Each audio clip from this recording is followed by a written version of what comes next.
Yes, as we've said before, I'm not quite sure who we is. There's only one of me here, but anyway, as we've said before, um, what matters is is who's listening more than what is said. So the more of you that is listening, and the more of you that is open to what is being said, and really letting it in, then the more you are going to be touched, and the more you're touched, the more there's the possibility of transformation. So we talk about getting it below the neck. There's all kinds of things we understand with our head, but if we don't understand them below the neck, they kind of remain theory, and as such, that essential movement of transformation basically doesn't happen. So I like to, as you've realized, I like to just start the talk first of all with a short meditation, just to kind of center us, get us below the neck, as it were. And so just sensing your feet on the ground.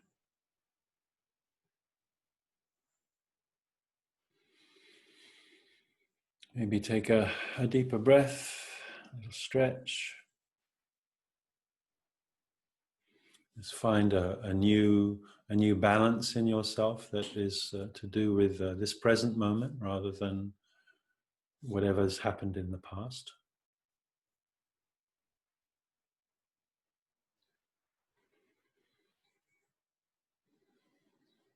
And just get a feeling of who's sitting here in you.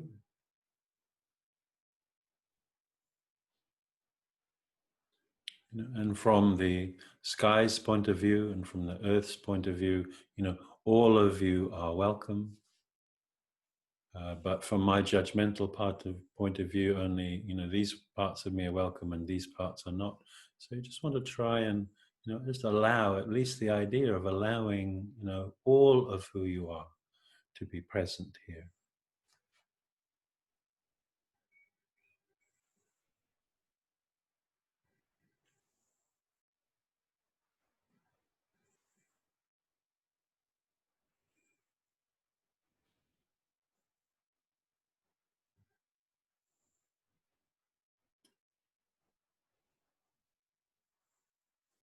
And with a sense of yippee, I'm here. It's like I made it. I'm glad to be here.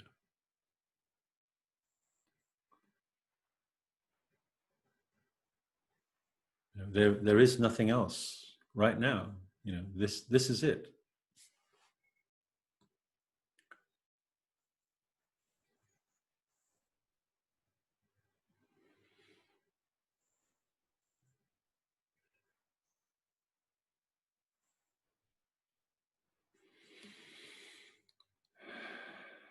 So I'm aware. I just said earlier that I'm aware that there is one more of these sessions next week. So I want to spend, this one just talking again about the path, perhaps from a slightly different angle. I'm always talking about the same thing, just from different, sides. And when I was preparing for this this morning, sitting, listening for what's here, I was reminded of Richard Moss's, one of my teachers, Richard Moss's phrase that there are basically two, in the human experience, there are two miracles. And the first miracle is kind of odd, a miracle, but the first miracle is that we actually forget where we come from. We actually forget that oneness. We forget that true nature. The extraordinary circumstance that leads us to forget our wholeness, to forget our heart, our true heart. to forget our wisdom, and we kind of fall, into separateness. We fall into, ego's definition of self. We fall into our personality. We get caught by our culture. We get caught by our family. We get caught by, whatever events that happen to us, and that forms who we are. And that whole process is, he terms, the first miracle. How could you ever forget the oneness? And yet we do.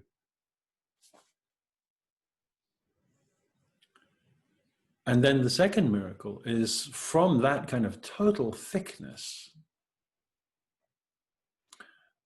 is the second miracle, which is that there comes a point as we enter that definition of who we are, and we kind of journey away from ourselves. There comes a point when it starts to occur to us that there's something else other than this movement. And that he terms, there's the kind of realization that somehow this is not it. Or it's a kind of building realization that this is not it. This is everything I've strived for, but this is not it. And so we start to turn, we start to turn our gaze backwards. It's like, there's something more over there, where I've come from. We don't even know where that is necessarily, but we feel that pull, and that's what he terms the second miracle. Because from the thickness and from the amount of energy we've put into who we are, who we think we are, and maintaining our position, and that incredible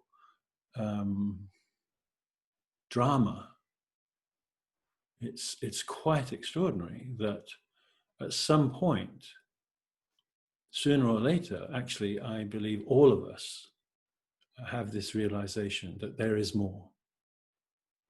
And I don't think that you would be here if you hadn't had that second miracle. None of us would be here without the first miracle. And, I think if you're in any kind of dialogue or any kind of inquiry or any kind of exploration, then you are doing so because your head has been turned. And for some, it's sort of like a bolt of lightning, and other, it's a gradual dawning. There's a million different ways that it can happen. But, here we are. And once that turning, once that movement begins, the color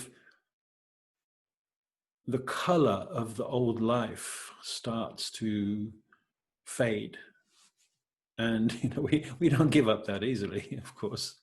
We keep trying to invent new colors or new ways of, confirming ourselves, confirming, what we've created. But increasingly, the color is off, and that can be quite a difficult time, quite a confusing time. And I was also, as I was sitting, remembering how many years ago, I was working with, giving a day in the Cancer Help Center, and there were two lovely Slovenian ladies there.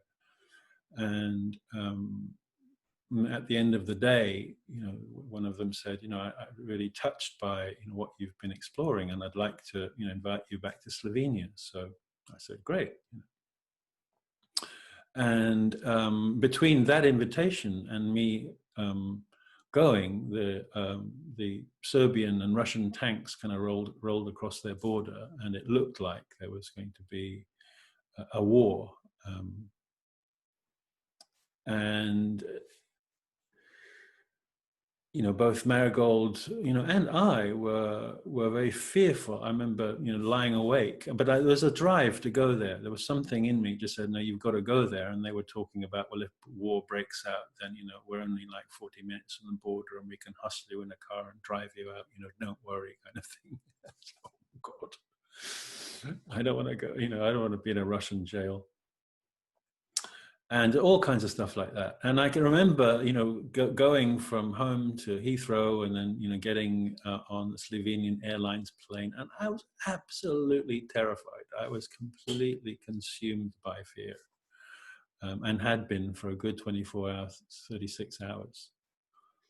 And, my neck was tight, my shoulders were tight, I was my mind was going a million miles an hour, and what if, and what if, and what if, and oh my God, and will I ever see Marigold again? Will I be able to survive the gulag? And, it's like all this, it wasn't funny at all. And, I remember looking at everybody else in the plane thinking, he's all as crazy as me, and maybe the Russian agents, or, who knows? All kinds of stuff going on. Anyway, it was a great weekend. I had a lovely time. They were very, very beautiful people. And I remember getting back on the plane, I don't know, whatever it was, 4 days later, 5 days later.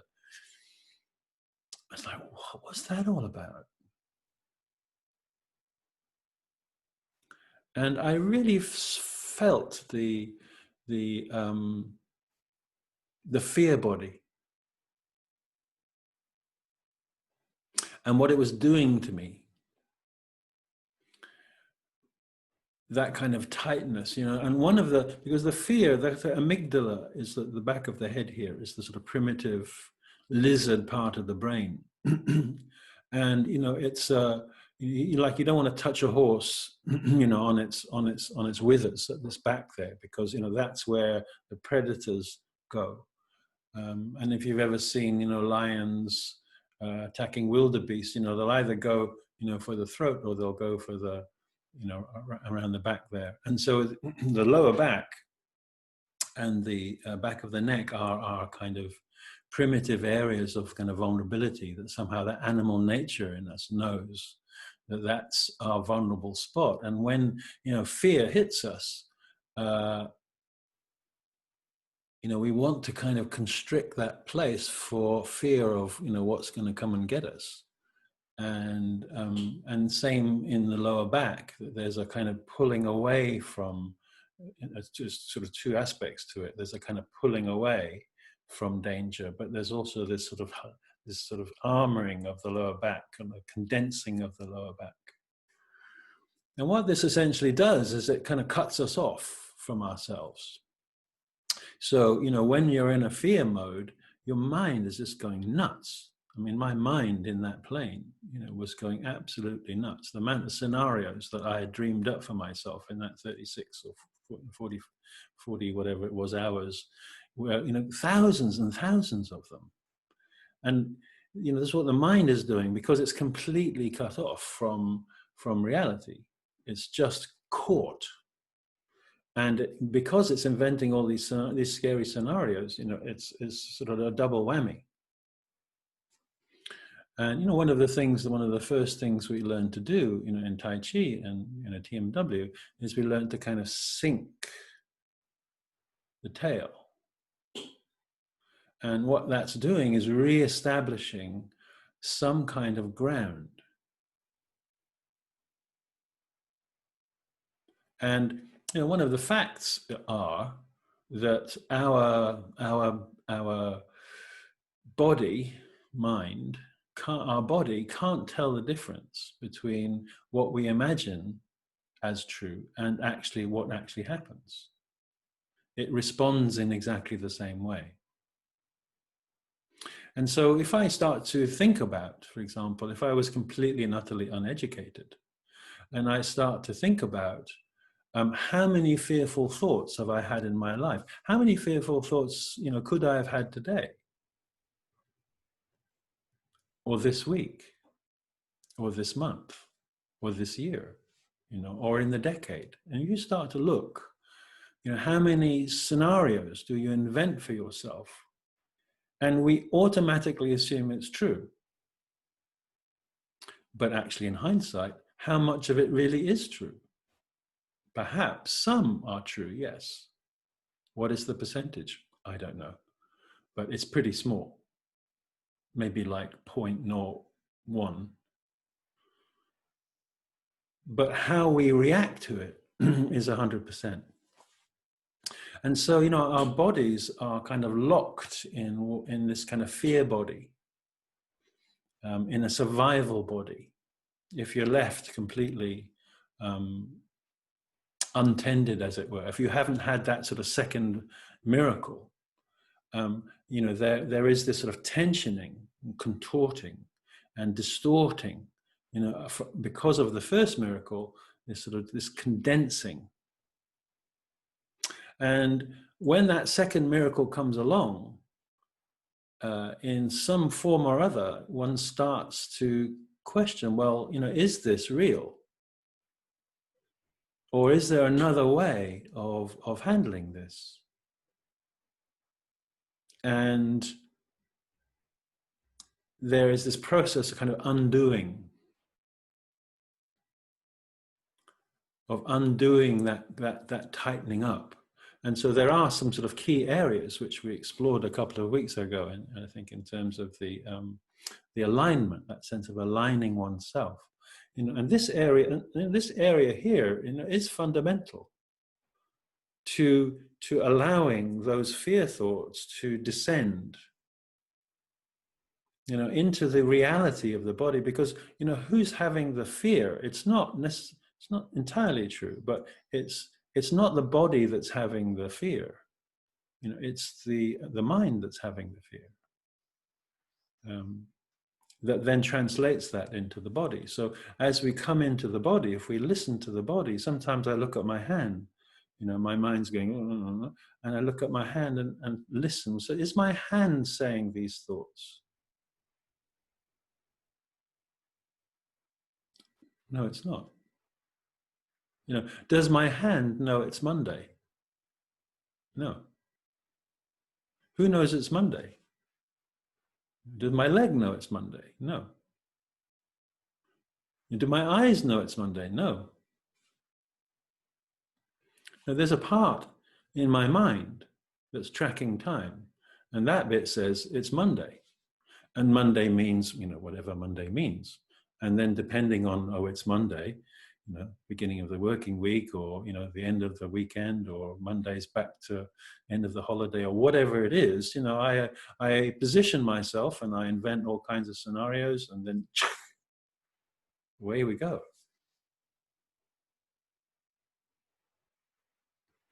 So that first principle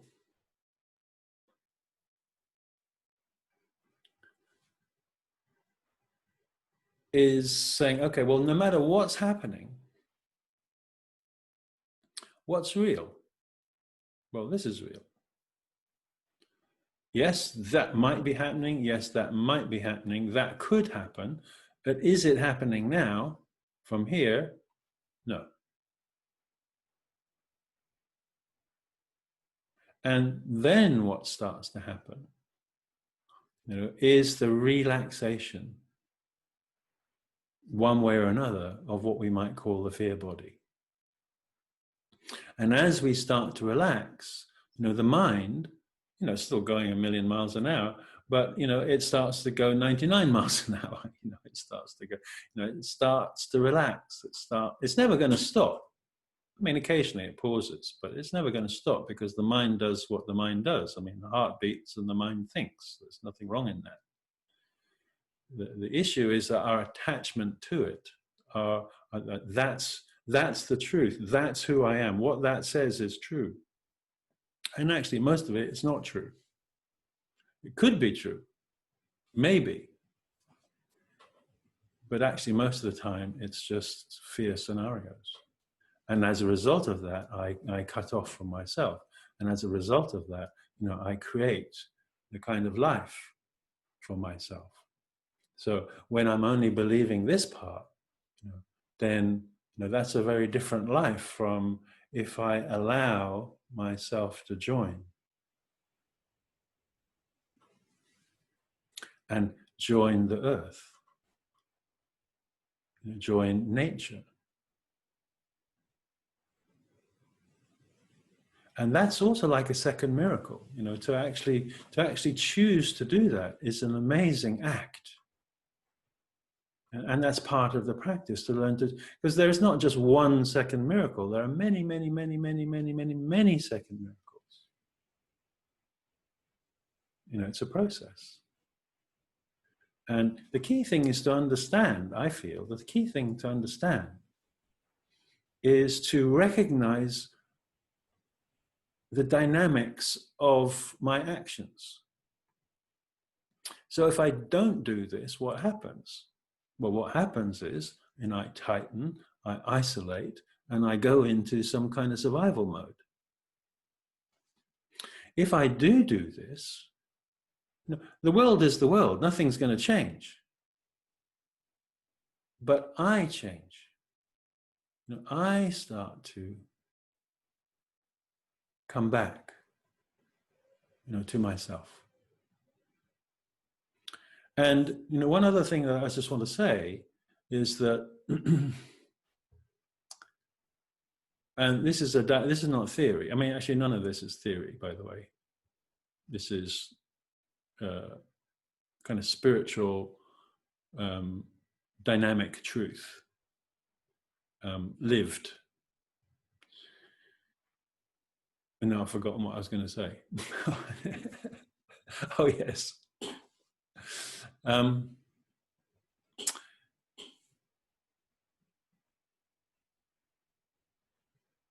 Actually, probably better if I'm going to experiment to see if I can draw a picture for you. It's like Jackanory, really, for those of you who know what that is. I'm going to see if I can draw a picture for you. Let me just see something first. Yeah. Okay, so hopefully you can see that. So, sometimes they say a picture is worth 1,000 words. So let's see. So if you can imagine from the side view of the human body, and we're kind of looking at the heart center. We're looking at the energetic space where the heart center is. So we might put a little kind of something there. That's where the energetic heart center is. That's where your human heart is. Not your physical heart, but your energetic heart. And when the Tibetans, if you ask a Tibetan, point to me where the essence of I is, or true nature is, they'll point to the heart center. They don't point to the mind, they point to the heart center. So from their point of view, this is the essence of who we are, right here. And so, what happens is that our kind of human heart, radiates out from there in its essence. And, as it radiates out,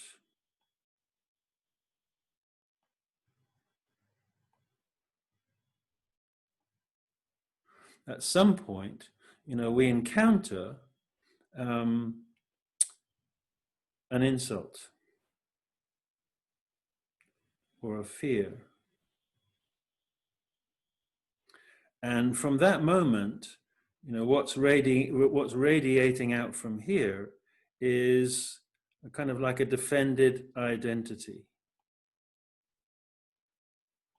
And the further it goes out, the more kind of distorted it gets, you could say. It's getting more distorted as it goes from, so round about here is the first miracle. And what most people are relating to, in their life, what most people are relating to as themselves, it's getting quite thick, is here, way out here. This is who I am. I have these feelings. I am those feelings. This is my identity. You insulted me. You didn't, you insulted my separateness. And so from there, what happens is that these now become extensions. These are now my feelings. These are not just feelings, these are my feelings. It's not, this is me and mine. You noticed how, when a pencil becomes yours, it's quite interesting. It's just lying on a table, anyone can have it, right? And then all of a sudden it's your pencil. And if anyone picks that up, you go, oi, leave that alone. It's interesting. And that's about here. What's doing that is here. And those actions is like, that's my pencil, leave it alone. Whereas just before then, it was just a pencil. So it becomes me and mine, that kind of identity. And then let's say somewhere around about here,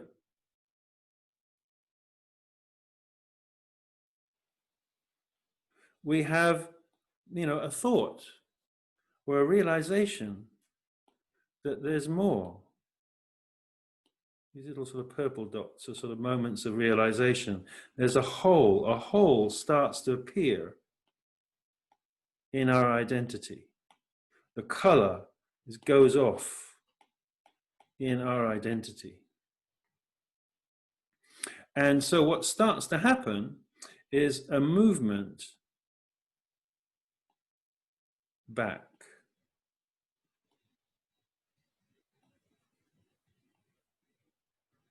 A movement back to, to this place of self, and then this place of self. And then gradually, somewhere around about here, we're starting to realize, see, it's shifted now. We're starting to realize, who are we really? I'm not this one, although this one still exists. But we start to realize I'm more like this one. And that's when I say you have a choice.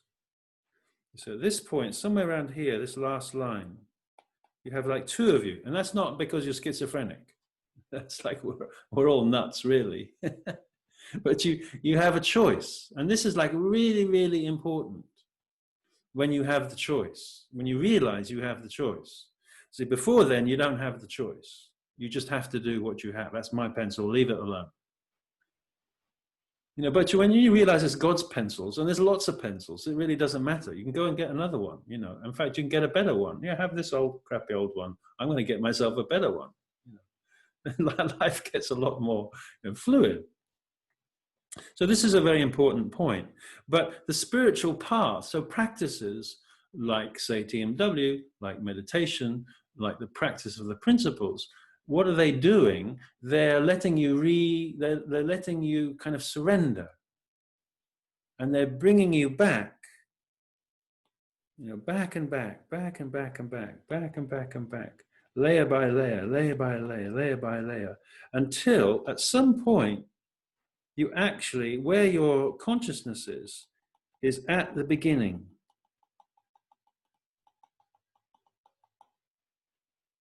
And that's a really interesting point,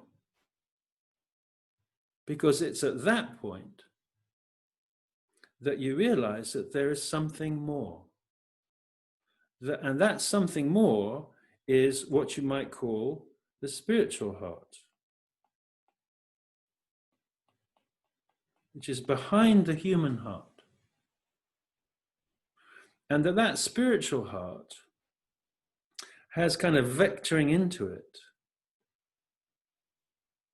deep mystery. God, if you will, if you want. Divine, true nature, reality. And that vectors in and touches here. It's been there all along,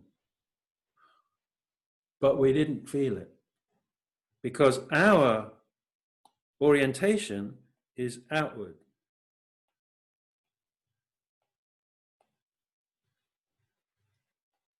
But through this process of surrendering in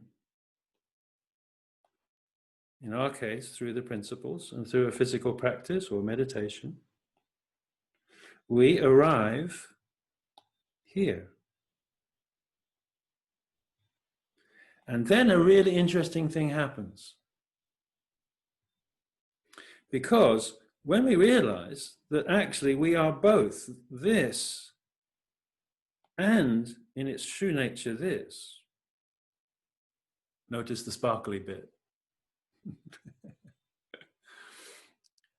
Here's the sparkly bit. Ooh, true nature, human true nature, and the divine human nature. When we realize we are this, then what happens is that it starts to move through. And it starts to move through these lines of what were our ego and now become our style. And now become the opportunity for true nature to express itself as an individual. In other words, becomes the servant of true nature, the servant of reality, the servant of connection. The opposite of separateness. It's kind of uniqueness. And that's a very, very beautiful thing. That essentially is the spiritual path. And it's all about coming back to realize this beautiful place here. Because once you realize that beautiful place right there, then it starts to expand out, expand out, expand out, expand out, expand out, expand out, expand out. And that's a very different color from that kind of separateness. So I hope that gives you a better idea of the pathway. See if I can bring myself back now. Spotlight.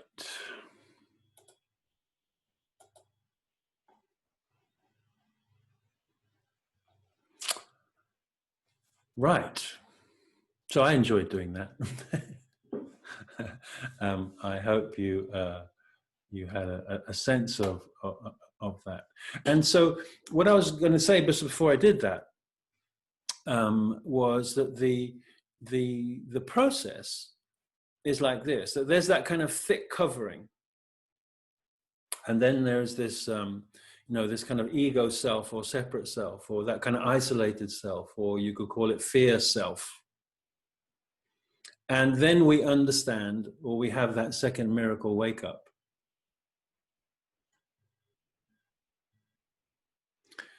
And every time you make that move, every time you make that move from just being in your survival self with no other thought to there's something more. Every time you do that, the skin that is covering your true nature thins. And the good news is, if every time you choose fear self, it doesn't keep getting thicker and thicker and thicker. There seems to be like a finite sort of thickness. And from that point, which is where the second miracle comes in, from that point, every time you choose, let's say, to move to the first quality of presence, it thins, and it thins, and it thins, and it thins, and it thins, and it thins, and it thins, and it thins. And you just want to keep thinning, really. The path of it is you want to keep letting that process happen until you get to that dual reality, where you realize that there are these two realities. There's my let's call it my separate self, and then there's my connected self. There's who I've learned to become, and then there's who I am. And this one is the principles. Sometimes we talk about 4 principles. So the 4th principle, the 4th movement, really is this: is the totality. Is who we really are in that moment. And so this is, having made that second miracle, the good news is that this is only going to go in one direction, truly, actually. That you don't have a choice. It's really going, the only choice you have is speed. And even then, we can't say, I want it to happen now. It has its speed. And it is going to happen, actually. It's just simply a matter, of as far as I can see, of joining it. And it's just to say one more thing, which is that, from the mind's point of view. So I was in Hawaii.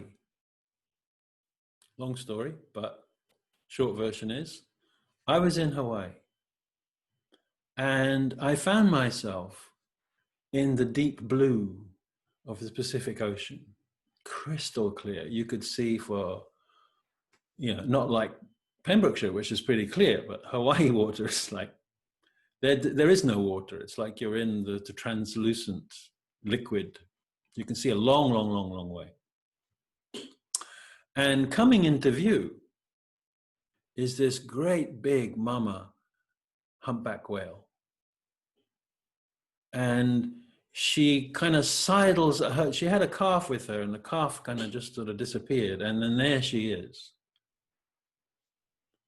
And I am looking at, the mother of all mothers. I look into her eye, and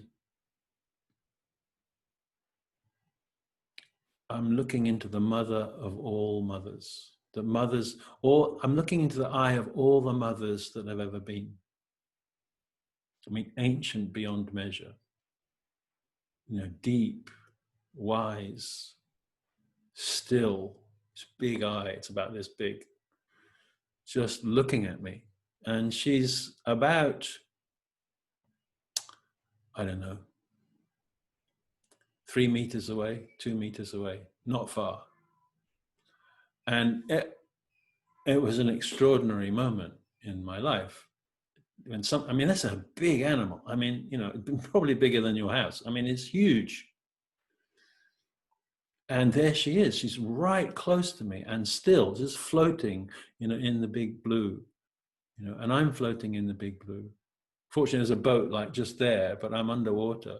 I know the boat's there, but in that moment, I'm just with her and me, and, and I thought, well, there's another movement here, I want another movement. There's another movement to be made. So I kind of go like this, in my whatever, and to my amazement,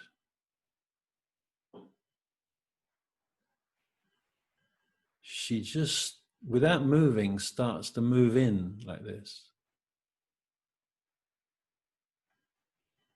And I completely freak out.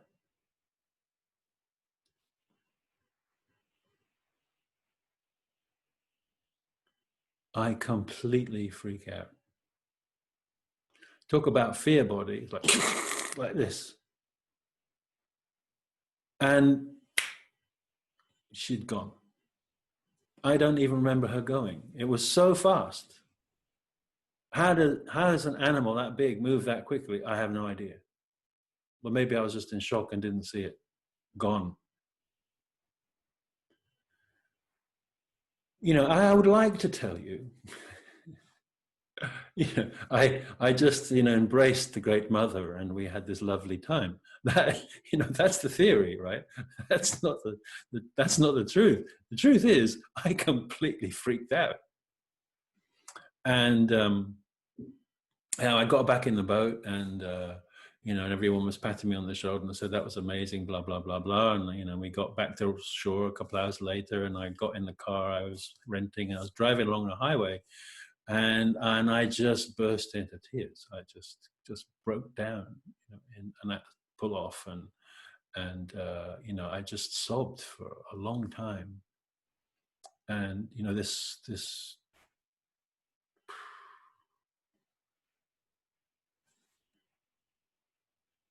you know, something broke. And I wondered, you know, I wondered what that was. What was it? Who freaked out? You know, because I'm a wise person. I've done lots of work. But it's not that easy. And it took me some years to realize that I couldn't take that much love.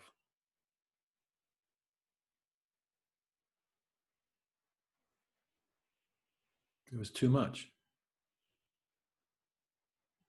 You know, where I was in my journey, you know, of self was, you know, at that very instinctive level, not ready, you know, to say yes. And I don't have a judgment on myself. It was just very interesting to really see it that clearly. You know, this is something that everyone dreams about. You know, and then there it is. And you know, I even went like that, and she even came. And you know, who knows what would happen? I don't know. I mean, you know, maybe if it happens now, I'd let her in a little bit closer before I freak out. You know, it doesn't matter anymore. That's not the point. But the point, what I'm trying to say to you is that, you know, we can only kind of travel there. You know, we are traveling down this road now. And you know, it's a process, and it is defined by, you know, a kind of wisdom. You could say it's defined by a fear, but you could also say it's defined by a kind of wisdom, because I need to do more work. You know, I understood, I felt it, I saw it clearly, you know, my resistance.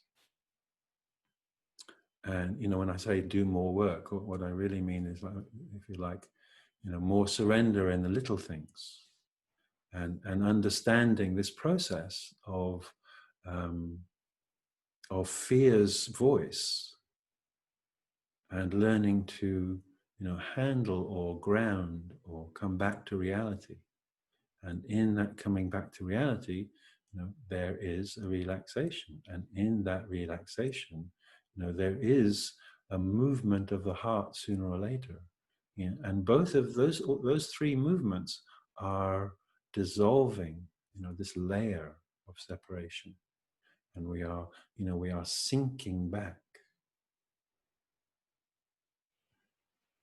to the first miracle and back to the beginning, so that then,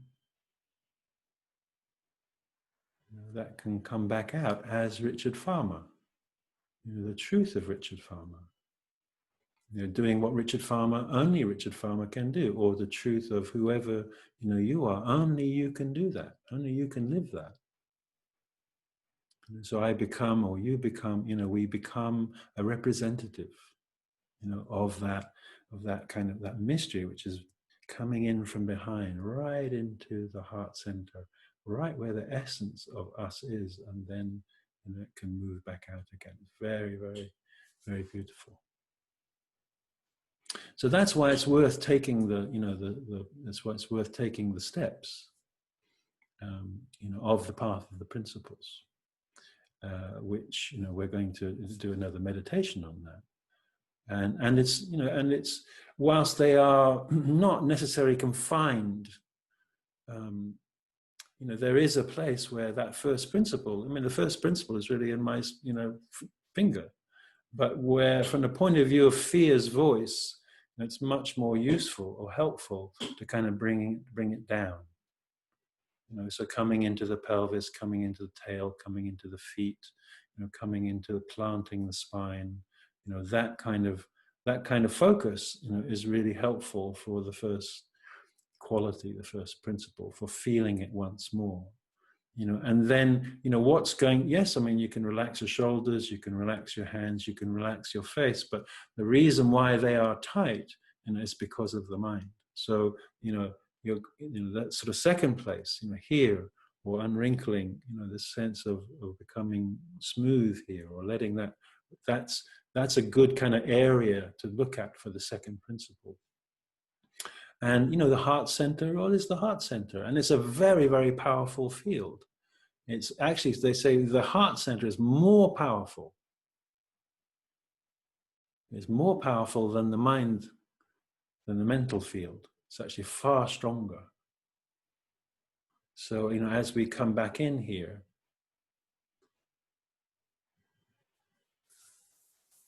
that's why this is important.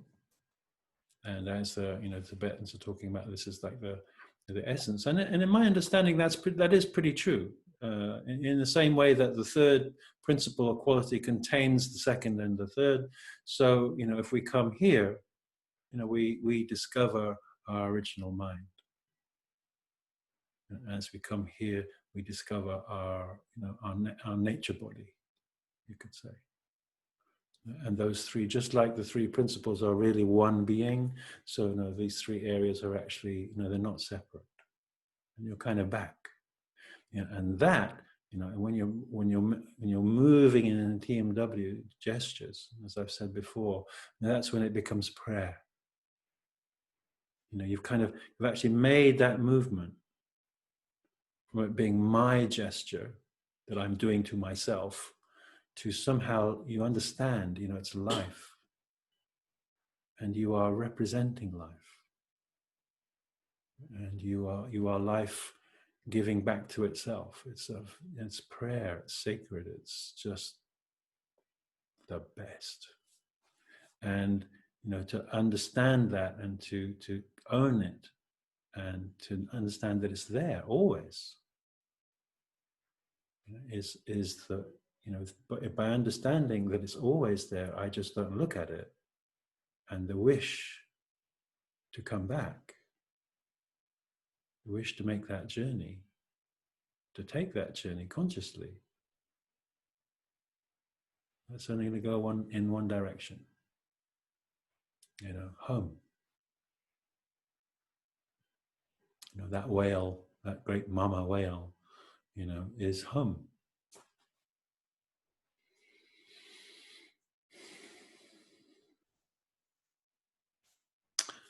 I don't know if I'll ever get another chance, but in that particular way, but it doesn't matter, because it was such a moment.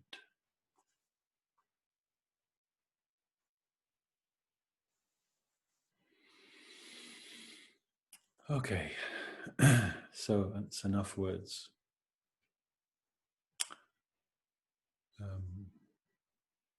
So let's take a brief pause. I'm just going to have a little drink. Just adjust yourselves. Take